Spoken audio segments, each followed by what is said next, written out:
Bien, entonces, bueno, antes de comenzar exactamente con el próximo tema, que ahora les digo cuál es, les decía que iba a terminar muy rápidamente ¿cómo se llama? Voy a terminar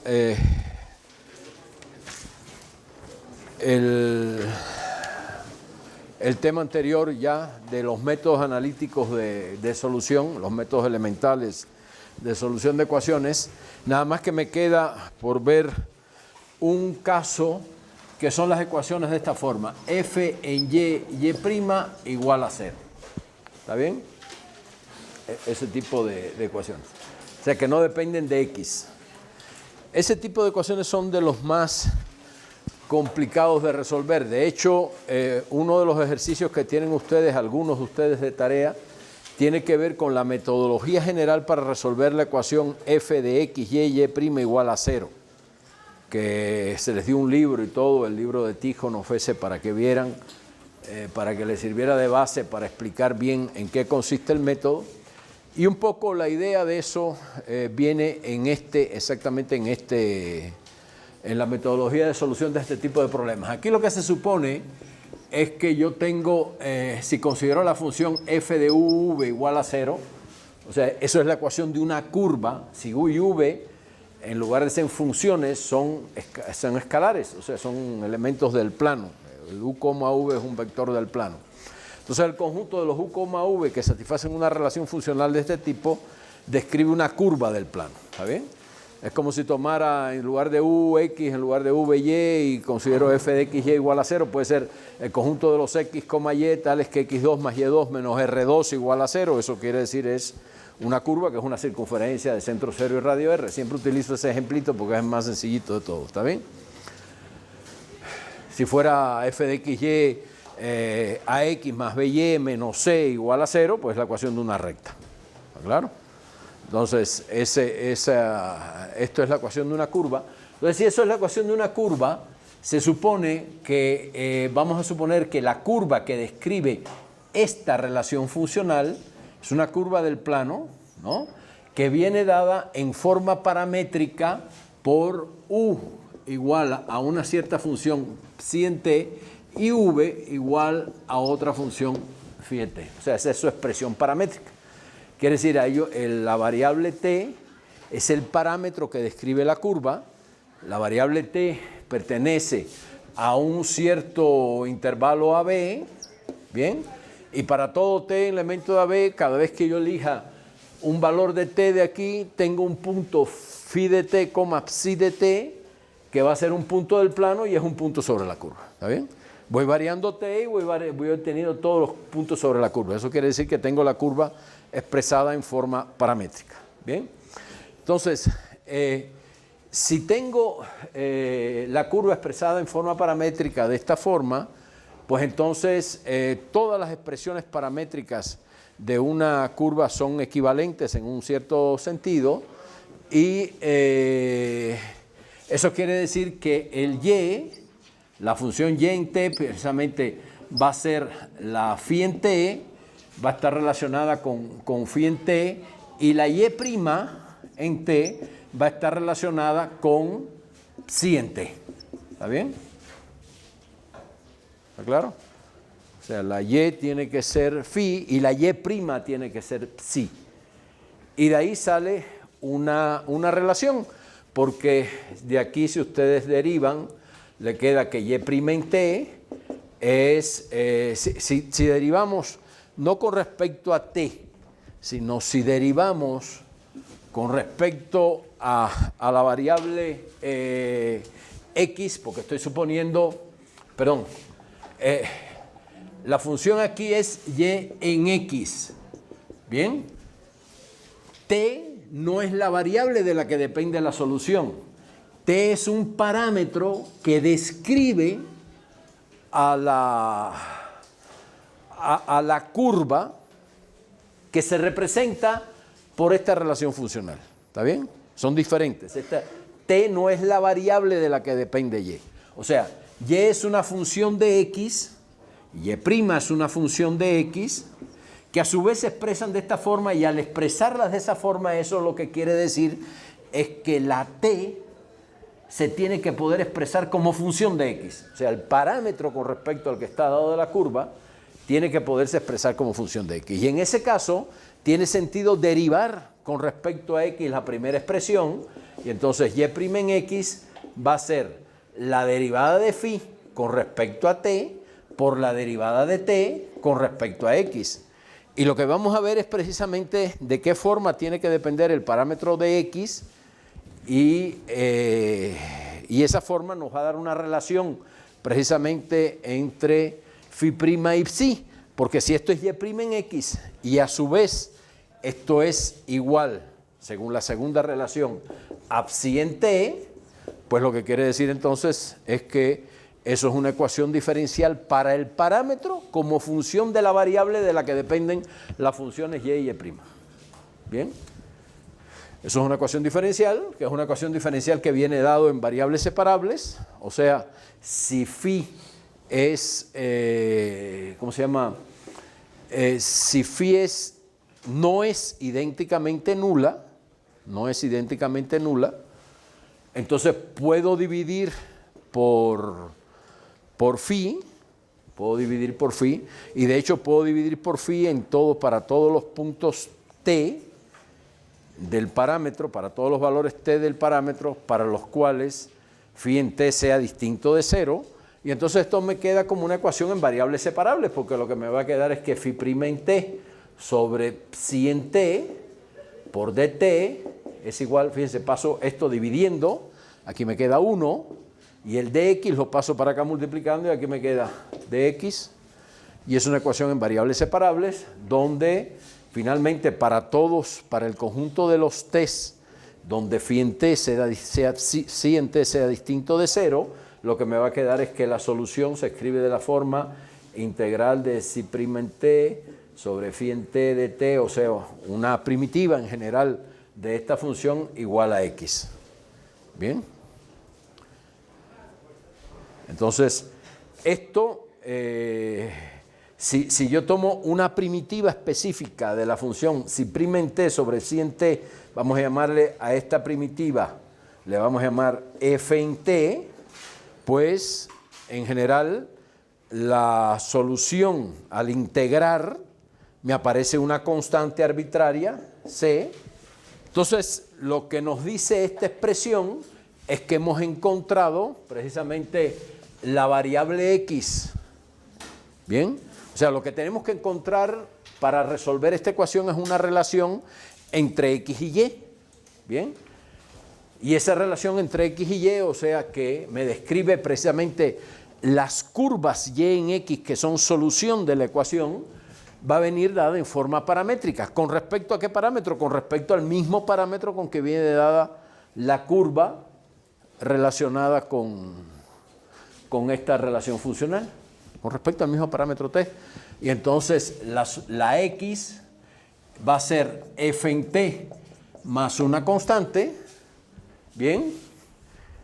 Y la y viene dada por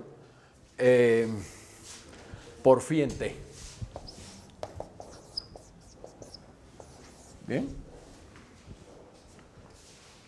O sea, dice, la y viene dada por la phi en t, y la variable x de la que depende y viene dada por esta relación. Esto quiere decir, estoy dando las curvas solución de esta ecuación diferencial. Recuerden, las soluciones de esa ecuación son curvas, que en el espacio de las x, y van a ser una curva, ¿bien? Y cada punto sobre esa curva tiene una expresión paramétrica. O sea, depende del parámetro t de esta forma. La variable x es f en t más una constante, fijo el valor de la constante, estoy fijando una solución, y la variable y viene dada por esta otro valor dependiente del parámetro t. Entonces esa es la manera de encontrar la solución. Cuando la función psi se anula en algún punto t sub 0, Entonces se toma a ese t sub 0 le corresponde una solución de la ecuación diferencial que es precisamente la solución constante igual a phi en t0. Constante, y en x, perdón. La solución y en x es igual a phi en t0. ¿Por qué eso es solución de la ecuación? Porque la ecuación es f en y en x, y' en x igual a 0. ¿Bien? Pero esto es f en phi de t0, y como la y es constante, su derivada es idénticamente nula, pero es que esto es precisamente f en phi de t0, psi de t0, porque estoy suponiendo que psi de t0 es 0. Y vimos que precisamente si esto es una expresión paramétrica de la curva descrita por esta ecuación, es porque f en phi en t, psi en t es igual a 0 para todo t, para todo valor t del parámetro AB. Entonces, en particular, para t igual a t0, eso tiene que ser 0. Pero es 0 porque se cumple esta relación. Entonces, eso quiere decir que f evaluado en y en t, y' en t es 0, por lo tanto la función constante y igual a phi en t0 es solución de la ecuación para todos los t0 que satisfagan esta relación. Bien, entonces en ese caso lo que demostramos es que todas las soluciones de esta ecuación se pueden dar en forma paramétrica en términos de una parametrización de esta curva. Fíjense que esta ecuación no es lo mismo que esto es una ecuación diferencial y esta es una ecuación, una relación funcional entre la variable u y v, que son números, son variables reales. Esta relación aquí me da una curva en el plano y esto es una ecuación diferencial. Están relacionadas con la misma función f, pero son dos cosas diferentes. ¿Está claro? Y entonces todas las soluciones son o de esta forma, para todos los valores t, para los cuales psi en t sea distinto de 0, o de esta forma, para todos los valores t0, para los cuales psi en t0 sea 0. ¿Bien? Bueno, entonces, con eso se termina todo lo relativo a los métodos de solución de ecuaciones ordinarias. Y toda esta primera parte del curso ha estado dedicada fundamentalmente a métodos analíticos, toda esta primera parte, métodos analíticos de solución. De solución de ecuaciones diferenciales ordinarias. Quiere decir, yo puedo obtener con todos estos métodos, no para cualquier tipo de ecuación diferencial ordinaria, pero puedo dar una expresión analítica de la solución, ya sea en una relación funcional entre x y y, o sea, cuando la ecuación diferencial es para obtener una cierta función y de x, lo que se obtiene es una relación funcional entre x y un parámetro, que cambiando el valor del parámetro tengo soluciones diferentes y la relación funcional entre x y el parámetro igual a 0, lo que me habla es de que hay una curva en el plano que está descrita por esa relación y esa curva en el plano es la curva solución correspondiente a la ecuación para ese valor del parámetro c. Bien, eso es lo que se tiene. Y vimos después que las ecuaciones en las que la derivada aparece de forma implícita, es difícil obtener las soluciones en términos de una relación funcional entre x y lo que se obtiene es la solución en forma paramétrica. En forma paramétrica, es decir, en lugar de tener una relación funcional entre x y lo que se obtiene es x como función de un parámetro y y como otra función del mismo parámetro. Y por ahí está metida la constante de la que depende la solución, que variando la constante obtengo soluciones diferentes. Eso es todo lo que hemos visto hasta el momento. Bien. Y entonces ahora vamos a hablar un poco de métodos cualitativos de análisis de las soluciones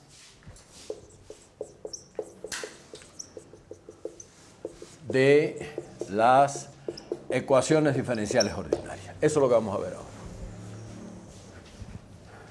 Bien, que no quiere decir que los métodos son cuantitativos o cualitativos. También hay, por otro lado, esto es lo primero que vimos, esto es lo otro que vamos a ver. Y lo tercero, vamos a ver métodos numéricos. Bien. Generalmente hay cierto conjunto de ecuaciones que se pueden expresar las soluciones de forma explícita, ya sea con relaciones funcionales entre la variable dependiente y la independiente de la función desconocida de la y en x, relaciones funcionales entre x y y, o en forma paramétrica, x y y expresados como funciones de un parámetro. Bien, en eso se basan los métodos analíticos. Ahora vienen métodos cualitativos. De los métodos cualitativos vamos a ver muy poquito. En general hay toda una teoría cualitativa enorme para estudiar el comportamiento de las soluciones de ecuaciones diferenciales ordinarias que pueden ser muy complejos, pero yo voy a hablar de dos cosas fundamentalmente, que una de ellas es el análisis, o sea, en dos voy a hablar de el análisis del campo de pendientes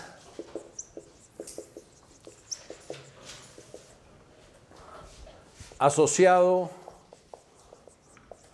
a una ecuación diferencial ordinaria.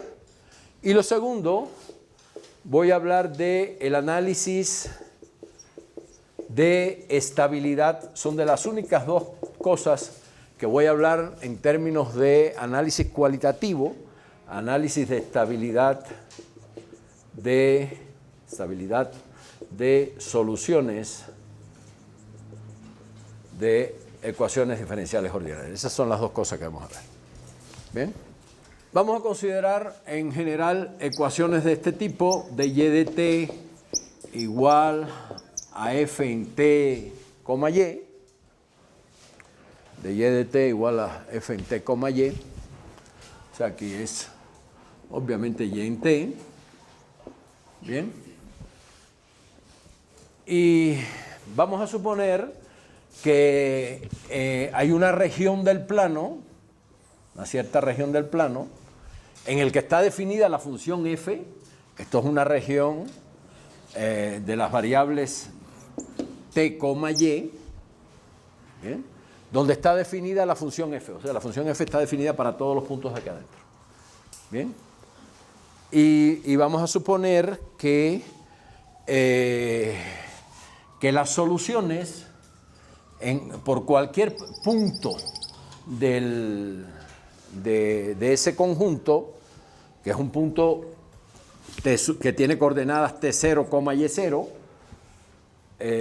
la f cumple las condiciones que hacen falta. Por ejemplo, basta que sea f continuamente derivable con respecto a las variables t y y, o sea que las derivadas parciales con respecto a t y a y sean continuas. Hace falta menos que eso, pero bueno, vamos a suponer que hace falta bastante menos que eso. Pero si eso se cumple, entonces por cada punto t0 y y0 de este conjunto pasa una y solo una solución local de la ecuación. Quiere decir, pasa una solución única por ese punto, que es precisamente la solución de esta ecuación, que en t0 toma el valor y sub 0. Bien, esa es la solución. En todos los casos, en los casos que vamos a ver, estas soluciones se pueden extender, o sea, las soluciones se extienden al conjunto, o sea, no solamente existen localmente, sino existen también en un conjunto mucho más grande y se encuentran contenidas dentro de la región donde está definida la función f. Tiene que ser así porque la f aquí está evaluada en t, y en t, quiere decir todos los puntos y en t, t, y en t que pertenezcan a la curva solución tienen que estar en el dominio de la función f. ¿Bien? Y entonces, ¿qué ocurre?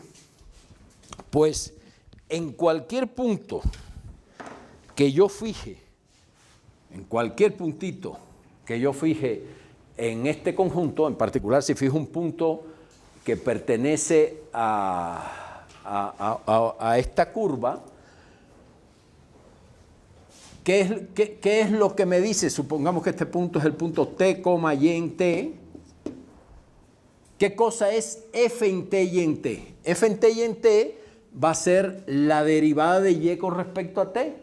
Por lo tanto, f en t y en t es la pendiente de la curva tangente, de la recta tangente a la curva en el punto t, y en t. ¿Claro? O sea, f en t y en t siempre es eso. O sea, en cualquier punto que yo elija, cualquiera sea el punto que yo elija aquí adentro, un punto por aquí cualquiera, yo sé que siempre por ahí va a pasar una y solo una solución de la ecuación que en este valor T1 toma, en T1 toma el valor este y es sub 1. Existe una única solución que pasa por ahí. ¿Bien? Y el F evaluado en T1, Y1, o sea, evaluado en este punto, es precisamente la pendiente de la recta tangente a esa curva solución en ese punto. ¿Bien? Entonces, eso quiere decir que yo puedo, si tengo aquí el dominio completo de la función f, tengo aquí todo el dominio de la función f, eso que dibujé ahí, en cada punto de este dominio, en cada punto de ese dominio yo puedo definir, puedo construir dentro de ese dominio un campo de pendientes. De manera que en cada punto de este lo que trazo es un segmentito que corresponde a la recta que tiene como pendiente, que pasa por ese punto y que tiene como pendiente el valor de f en ese punto. O sea, si este punto es t, y, un punto t, y cualquiera, en el espacio de las variables t y y, entonces este segmento es un segmento de la recta que pasa por ese punto y que tiene como pendiente f en t, y. ¿Está claro? Y eso lo puedo hacer en cualquier punto. En cualquier punto tomo la recta, un segmentito que corresponde a la recta que pasa por ese punto y que tiene como pendiente f evaluada en ese punto. Eso lo puedo hacer para todos los puntos. Para todos los puntos, en cualquier punto puedo hacer eso. Lo que se hace es lo siguiente: si yo hago una discretización aquí de este conjunto, que quiere decir que hago una cosa así, lo puedo hacer muy fino, yo lo voy a hacer más burdo, porque generalmente esto se hace con un programa de cómputo. Bien. Le voy a decir qué es lo que se hace con el programa. Lo que se hace es esto. Y entonces esto me da como vértices de una cuadrícula contenidos en el interior de la región. Y en cada uno de esos vértices yo tomo el valor de f evaluado en ese punto y dibujo un segmentito que corresponde a la recta que tiene como pendiente el valor de esta función f en t y evaluada en el punto. Bien, y así voy obteniendo todo un diagrama de pendientes. Bien, así. Aquí, claro, estoy haciendo esto ahí como quiera, es un dibujo cualquiera. La cosa es que cuando uno dibuja esto bien, con respecto a una ecuación diferencial dada, lo que uno observa es como el flujo de un campo. Estos son como vectorcitos, y uno lo que va observando es como el flujo de un campo, así, de un campo de vectores, ¿no? Va observando como flujo de un campo de vectores. Puede ser que aquí empiece a doblarse, así. Aquí puede ser que vaya así, y después por aquí abajo empiezan a venir hacia acá. Y uno observa este flujo, es como si fuera el flujo de un campo vectorial. Es como si tuviera uno la corriente de un río o de la superficie del mar y está pudiendo ver hacia dónde van las líneas de corriente. ¿Está claro? Eso es lo que se ve. ¿Y qué cosas son esos vectores? Si esos vectores son los pedacitos de recta que tienen pendiente igual a f int y, evaluada en el punto, eso quiere decir que todos esos vectores son los vectores tangentes a las curvas solución en esos puntitos que dibujé. Y por lo tanto hay software, hay programas que lo que hacen es que una vez que yo tengo dibujados todos esos vectorcitos, van construyendo la curva que es tangente a todos ellos. ¿Bien? Construyen las curvas tangente a todos ellos y así van construyendo todas las curvas solución de la ecuación. ¿Está claro? Eso es lo que hacen.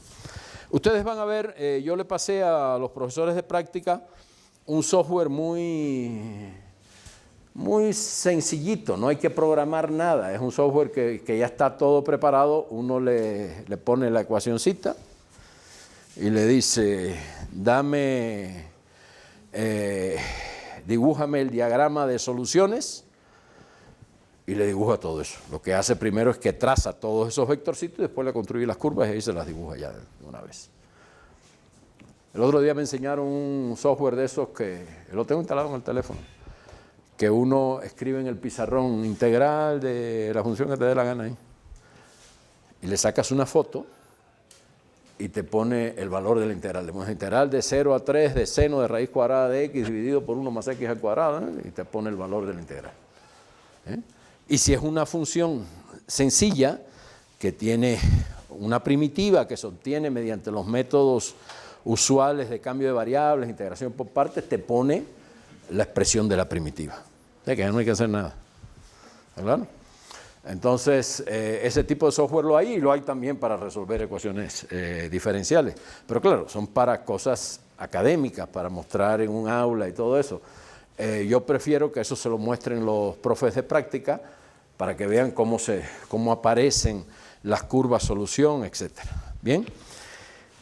Entonces, hay casos, fíjense, hay casos particulares de estos análisis que son muy simples y que aparecen mucho en la práctica. Por ejemplo, para las ecuaciones diferenciales del tipo más sencillo, las ecuaciones de esta forma, del tipo más simple, que son las ecuaciones de la forma y' en t igual a f en t, o sea, cuando la parte derecha no depende de y, que en ese caso la solución obviamente es y en t igual a una primitiva de f en t más una constante arbitraria. ¿Está bien? Esa es la solución. O cuando la ecuación es y' en t igual a f en y. O sea, cuando no depende de t. Cuando no depende de t la parte derecha, estas ecuaciones se le llaman autónomas. ¿Bien? Cuando depende de t se le llama no autónomas. ¿Está bien? Entonces, para las ecuaciones autónomas, que en este caso también es muy sencillo, porque esto es de y de t igual a f en y, paso el f en y dividiendo y me queda de y sobre f en y igual a dt, y por lo tanto la solución es integral de de 1 sobre f en y con respecto a y, o sea, una primitiva de 1 sobre f en y, igual a t más una constante. Bien. Pero si en esos casos se dificulta calcular la integral, pues entonces uno puede contener una idea numéricamente del comportamiento de las soluciones usando el método precisamente de los diagramas de pendientes. Pero en este caso, por ejemplo, en este caso, que es un caso muy sencillo, si yo dibujo el diagrama de pendientes en el plano t, y, en este plano t, y, lo que me dice que la pendiente no depende nada más que de t, ¿qué quiere decir eso? Que para cada t, a cualquier altura que yo tome, la pendiente va a ser la misma. O sea que si la pendiente en este punto es esta, es la pendiente de esa recta, en cualquier otro punto aquí va a ser exactamente lo mismo. ¿Está bien? O sea, por aquí puede venir así y en otro, esto para T1 y para T2, como tampoco depende de Y, pues aquí puede ser venir en otro sentido. ¿Bien? Y aquí por el medio en otro puede venir así.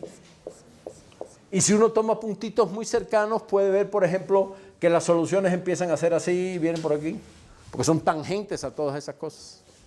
¿Está claro? Eso es lo que se tiene.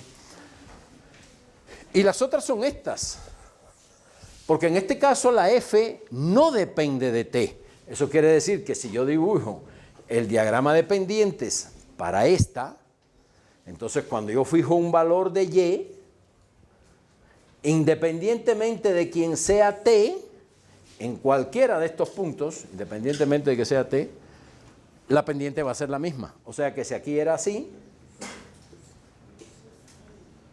va a ser así en todos lados, en todos los puntos. Y eso es lógico, se deduce de esto mismo por el hecho de que esta ecuación la podemos escribir también como dt de y igual a 1 sobre f en y es como si ahora yo considerara t como función de y igual a algo que depende nada más que de la variable independiente. Y estoy en el caso de la situación de arriba. Lo único que tengo que voltear girar el sistema de coordenadas. Nada más. Bien.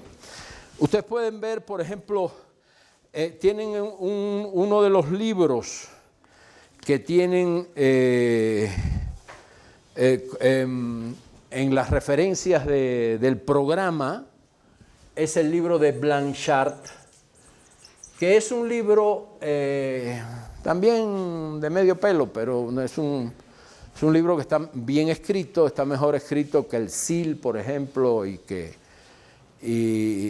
el Spiegel, que son otros de los que les di también, y trae una parte dedicada a esto, a los diagramas de pendientes, y entonces en las páginas creo que 40, 41, una cosa así, pueden ver ejemplos que están sacados precisamente de cálculos numéricos, de cálculos computacionales, y entonces se ve cómo se construyen las soluciones de ecuaciones. Creo que hay una ecuación que es de y de t, creo que es exponencial de y al cuadrado sobre 10, una cosa así, por seno cuadrado de y.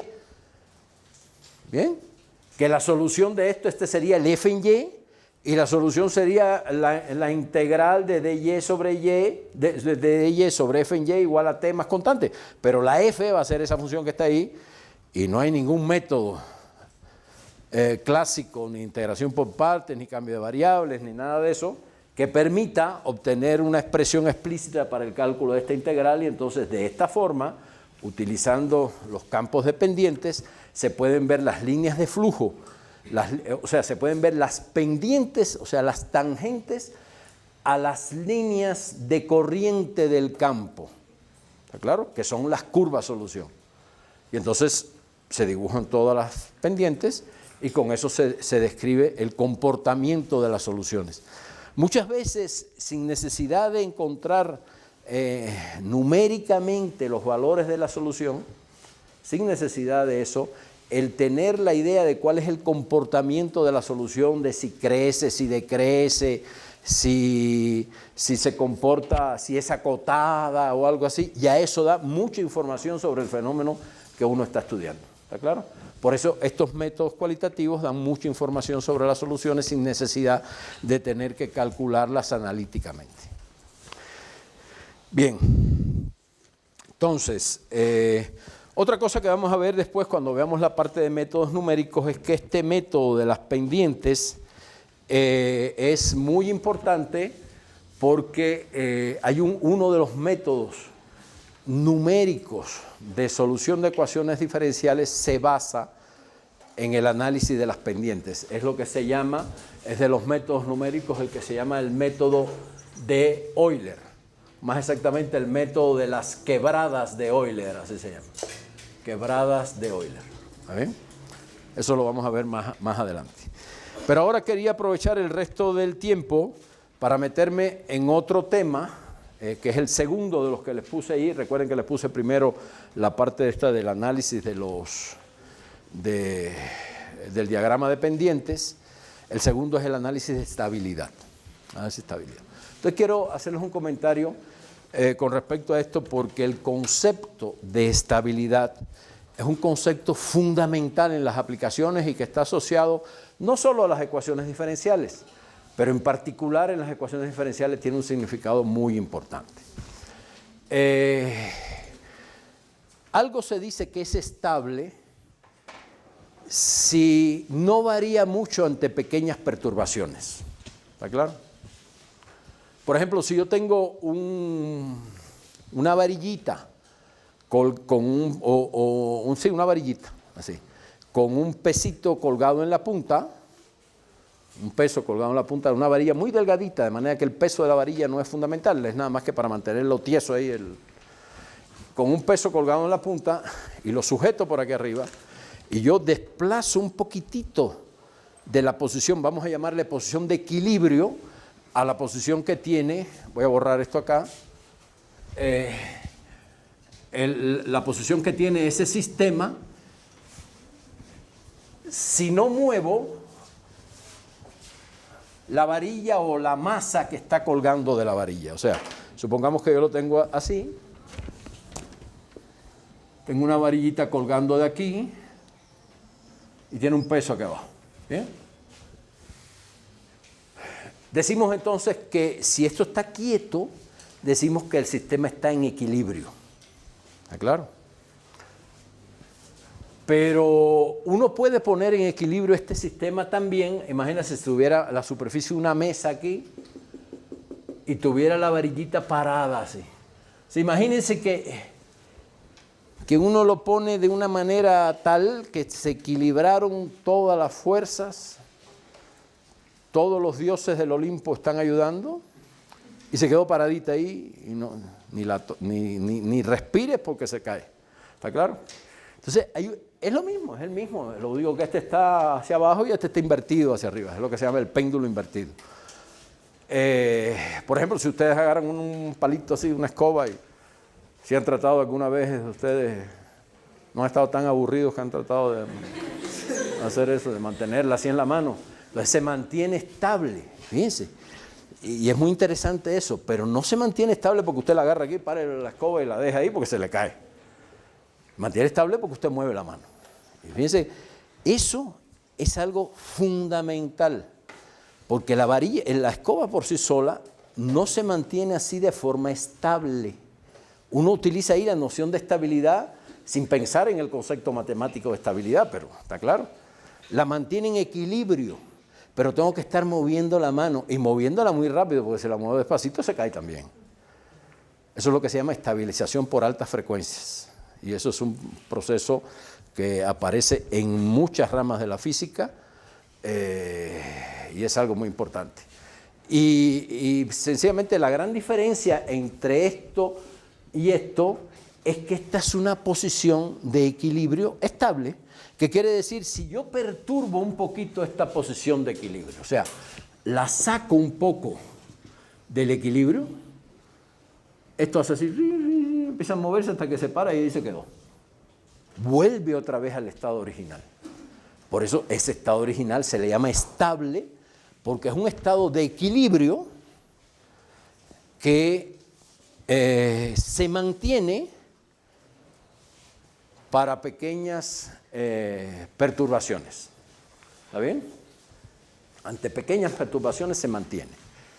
Por ejemplo, si yo agarro un resorte, ¿bien? Y lo tengo así, y lo jalo un poquitito esto de esta posición, vamos a suponer que está quietecito el resorte, está en un estado de equilibrio. Lo desplazo hacia abajo un poco y lo suelto, ya lo saqué del equilibrio, pero empiezo a oscilar ahí hasta que se para otra vez y vuelve a la misma. Entonces eso es un estado de equilibrio estable. Claro, es un estado de equilibrio estable ante pequeñas perturbaciones, porque si yo agarro esto y lo hago así, estiro, se acabó el resorte o se rompió, una de las dos. ¿Está claro? Entonces no quiere decir ante cualquier tipo de perturbaciones. Por ejemplo, un poste o ese árbol está en un estado de equilibrio ante las perturbaciones normales de la atmósfera, pero si viene un huracán de 270 kilómetros por hora, categoría 8, ni 5, tira el árbol. Entonces, sí, está en equilibrio para cierto rango de perturbaciones. Bien, generalmente se supone que es suficiente con que las cosas estén en equilibrio, al menos ante perturbaciones pequeñas. Y es deseable que las cosas estén en equilibrio un poquito más allá de las perturbaciones pequeñas. Por ejemplo, yo construí un edificio, como ese que está construyendo el rector aquí. Ese edificio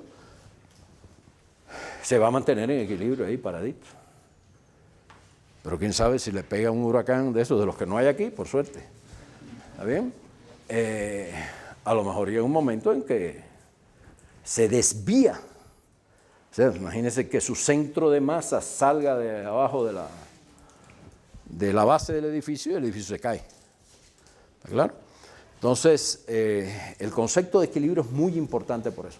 Pero no solo desde el punto de vista mecánico o ingenieril. El concepto de equilibrio es más general. No solo el de equilibrio, porque no solamente se habla de estabilidad para posiciones de equilibrio. ¿Está bien? Por ejemplo, cuando se construyeron las primeras máquinas de vapor, recuerdan que esas máquinas trabajaban con unas cosas que giraban, que van girando hacia alrededor. No recuerdo cómo se llaman esas cosas. Van girando con una cierta velocidad. Y si la máquina va avanzando, eso tiene que ir girando de la misma forma. ¿Está claro? Para que se produzca el efecto que hace falta. Puede ser que la máquina, por ejemplo, en un tren, vaya a una velocidad tal que ese movimiento giratorio, que siempre es igualito, con una misma frecuencia, con un mismo periodo, de pronto empieza a desestabilizarse y aquello empieza a ser así como quiera para todos lados y ya se fastidió el sistema. ¿Está claro? Entonces, ese es un concepto de estabilidad que no tiene que ver con un equilibrio, porque esa cosa se está moviendo. No está en estado de equilibrio. Pero también tiene sentido hablar de su estabilidad. ¿Está claro? Por ejemplo, si yo tengo una cubeta con agua, y ya esto es algo que no se puede explicar con ecuaciones diferenciales ordinarias, porque tengo ahí un medio que es el agua, tengo un medio rígido, que es la cubeta, que se describe con ecuaciones diferenciales ordinarias toda su mecánica. Pero tengo el líquido, que es un medio que tiene infinitos grados de libertad y que por lo tanto se describe con ecuaciones diferenciales parciales, pero también puedo hablar de equilibrio. Tengo la cubeta solita ahí en el piso y la superficie del libro está planita así, no tiene ningún problema, está en equilibrio. Ahora yo agarro la cubeta y la hago así y empieza la superficie del agua, se desequilibra la superficie del agua. Bien, y una de las cosas que a veces interesa es cómo hacer que los sistemas vuelvan a un estado estable, se estabilicen, aunque el estado en que se estabilicen no sea de equilibrio. Por ejemplo, aquí saco el sistema, está en estado de equilibrio. Equilibrio quiere decir que no se mueve. ¿Está claro? Lo saco del estado de equilibrio, empieza a moverse hasta que llega de nuevo al estado de equilibrio. Pero hay sistemas como este de la cubeta en que yo lo saco del equilibrio. En el equilibrio había un equilibrio porque no se movía nada. La superficie del agua está quieta, la cubeta está quieta. Lo muevo y empieza a moverse toda la superficie del líquido. Y yo quiero que de nuevo vuelva a un equilibrio. A un equilibrio. O vuelva a un estado, aunque se esté moviendo, pero que sea estable. Fíjense, ¿qué quiere decir esto?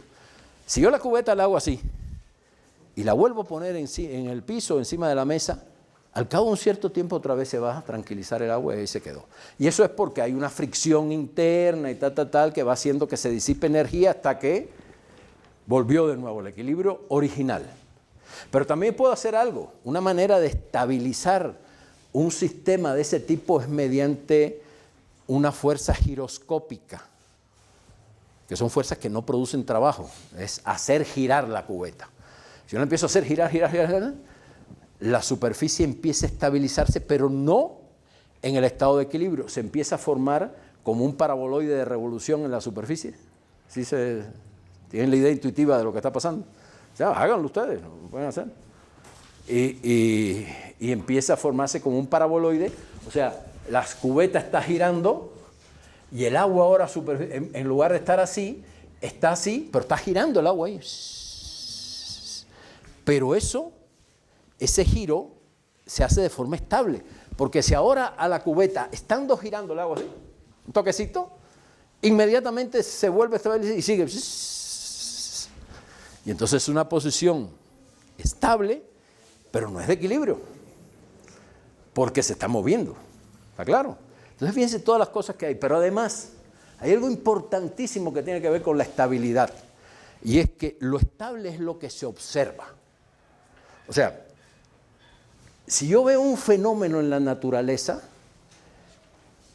es porque ese fenómeno es estable. Observar algo que no es estable, como observan en el CERN, ¿saben lo que es el CERN? El Centro Europeo de Investigaciones Nucleares, donde se hacen todos los experimentos esos con los ciclotrones para mover partículas, y detectaron la partícula de Dios, la partícula de Higgs, esa famosa. Pues tienen que estabilizar el sistema con movimientos de rotación en el ciclotrón tan grandes para que se pueda observar la partícula. Si no, no la observas, porque la partícula es muy inestable y desaparece inmediatamente, aparece y desaparece, aparece y desaparece. Entonces, tengo que atraparla de alguna manera para estabilizarla y que se pueda observar y estudiar sus propiedades. Y para hacer eso es lo mismo de la cubetita. Lo que pasa es que ahí las velocidades con que gira eso es otro rollo. ¿Está bien? Entonces, lo que uno observa es lo estable. Por eso es tan importante que si yo tengo un modelo que describe un fenómeno natural, que yo demuestre que la solución que corresponde a lo que estoy observando es una solución estable para poder decir efectivamente esto representa. Porque si no fuera estable, quiere decir que pasa una mosca y ya desapareció, ya no lo veo. ¿Está claro? Hay muchos experimentos en hidrodinámica que muestran eso. Lo que se llama inestabilidad hidrodinámica. Bueno, no sé si han visto el experimento ese, no recuerdo ahora el nombre, de los colores que se mete en un cilindro de cristal, meten agua con ciertas pinturas de ciertos colores, tinturas de ciertos colores. Y se pone a girar, y se pone a girar. Y llega un momento en que se pierden todos los colores. Se pierden todos los colores. O sea, usted no ve el rojito, el verde, el amarillo, no los ve. Si sigo girando con más velocidad, entonces empieza a aparecer un color. Giro a más velocidad y aparece otro color. Giro a más velocidad, aparece otro color. Y a veces, y hay una serie de problemas abiertos con eso de cuando, quiere decir, se empieza a estabilizar el sistema en un color. Y empieza a aparecer ahí como un arcoíris, aparece el verde, y lo mantienes en esa velocidad y está todo verde. Empiezas a aumentar la velocidad, es todo rojo. Sigues aumentando la velocidad y todo amarillo. Y así. ¿Está bien? Y hay velocidades a las que no se mezclan todos los colores, no se ve nada. No se distingue ninguno de los colores primarios que metiste ahí.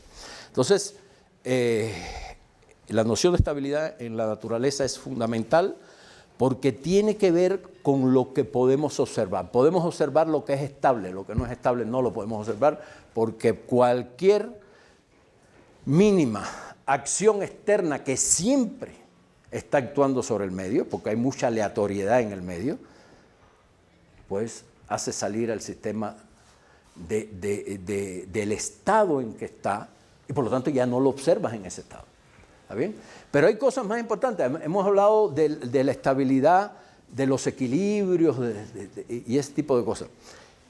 En la mecánica, en la ingeniería, son muy importantes los estados de equilibrio y la estabilidad de los estados de equilibrio. Cuando yo construyo un edificio, yo quiero que el eje del edificio se mantenga estable. Ante pequeñas perturbaciones, le está pegando el viento, le está pegando la lluvia, le está pegando el sol, la radiación solar, todo el relajo ese. Y yo quiero que esto siga, que si se mueve tantito, ahí quede. ¿Eh? Los edificios ahora muy, muy altos, esos de 100 y tantos pisos, ya requieren que no solo esta posición de equilibrio sea estable, porque esos edificios oscilan, están oscilando constantemente, están moviéndose para allá, ¿no? Por la altura que tienen. Y lo que tengo que procurar es que esa oscilación sea estable. ¿Verdad? Por eso tienen mecanismos aquí abajo que hacen que sea estable, que lo estabilizan, porque de todas maneras saben que esto va a pasar. Si lo hicieran tan rígido que eso no pasara, se parte el edificio y se cayó. ¿Verdad? Tienen que hacerlo de manera de que esa oscilación sea estable. ¿Está claro? Y eso es en la física, eso es en la ingeniería. Pero ahora, en la biología, en la ecología, la estabilidad de los estados de equilibrio no tiene sentido. Si mi corazón tuviera un estado de equilibrio estable, quiere decir que el latido de corazón fuera algo constante, yo estaría muerto. ¿Verdad? En un problema de interacción entre especies, por ejemplo, en un lugar, en un sistema, en un bosque, que eso fue una de las primeras cosas que se estudió, donde hay lobos y conejos. Los lobos se comen a los conejos y de eso viven. Los conejos comen hierba y hierba hay siempre, y si no hubiera lobos, los conejos se convierten en una plaga. ¿Está bien? Los que controlan que los conejos no sean una plaga y se coman todo lo existente son los lobos. O sea, son buena gente los lobos también. ¿Está claro? Pero no tiene sentido decir que la cantidad de conejos y lobos tienden a un estado de equilibrio. O sea, que siempre va a haber en el bosque una cantidad N de conejitos, C de conejitos y L de lobos más o menos estable, que por ahí van a estar. Eso no tiene sentido. Porque si hay una cantidad fija, los lobos se van a comer conejos siempre. Esa cantidad va a disminuir, esa cantidad no puede ser estable. Lo que tiene sentido en los sistemas ecológicos, en los equilibrios ecológicos, es lo que se llama sustentabilidad, que los sistemas sean sustentables. ¿Bien? Quiere decir que haya equilibrios, pero que son periódicos. O sea, hay una cantidad de conejos y lobos, empiezan a variar en el tiempo, empiezan a variar. ¿De qué manera empiezan a variar? Esa fue la idea de Locke y Volterra, que fueron los que discutieron eso. Primero, supongamos que hay una cierta cantidad de lobos y conejos. Empiezan los lobos a comer conejos, empieza a aumentar la población de lobos porque están comiendo mucho y a disminuir la de conejos. Y llega un momento crítico en que disminuyó tanto la de conejos que ya los lobos no tienen que comer. Y como no tienen que comer, empieza a desaparecer la población de lobos, porque no se alimentan. Entonces, primero crece mucho la de lobos, disminuye la de conejos. Después empieza a disminuir la de lobos y aumentar la de conejos. Y llega un ciclo. Y esos son los que se llaman los ciclos ecológicos. ¿Bien? Y entonces, lo importante en un sistema ecológico es que esos ciclos sean estables. que no se rompan. Por eso hay vedas. Y dicen, en tal época no caces conejitos, porque entonces sacas el sistema de la condición inicial que está y entonces ahora hay una solución que pasa por esa nueva condición inicial y que ya no es periódica. Es otra que se extingue, se va a cero, porque el único equilibrio estable en un sistema biológico es cero. Están los conejos y las liebres. No es que hay 18 conejos conejos y lobos, no es que haya 100 conejos y 5 lobos, no, porque los lobos se van a comer a todas las liebres. Y después que se coman a todas las liebres, desaparecen los lobos también. Ya no tienen que comer. Entonces el único equilibrio posible, realista, es el 0-0. Todo el mundo se muere. ¿Está claro? Ese es el único. Entonces, el deseable es un ciclo estable. Que yo sepa que en esas condiciones, por eso no puedo romper el ciclo. En algún momento me meto ahí y empiezo a cazar muchos lobos para hacer, ¿cómo se llama? Sacar la piel y todo ese rollo. Rompí el equilibrio ecológico. Hay tan pocos lobos que se me convierte los conejos en una plaga. ¿Está bien? ¿Ya? ¿Está claro? Entonces, o empiezo a cazar conejitos, le doy en la torre a todos los conejitos y después indirectamente se lo doy a los lobos también porque no tienen que comer. Y entonces desaparece todo el ecosistema completo. Por eso son tan importantes las abejas. Se han oído decir que si desaparecen las abejas, desaparece la humanidad por todo lo que hacen las abejas de la polinización y todo el rollo, y todo eso lo que implica para el gran ecosistema mundial. Entonces, esa es la noción de estabilidad, y entonces voy a hablar en términos matemáticos de eso en la próxima clase.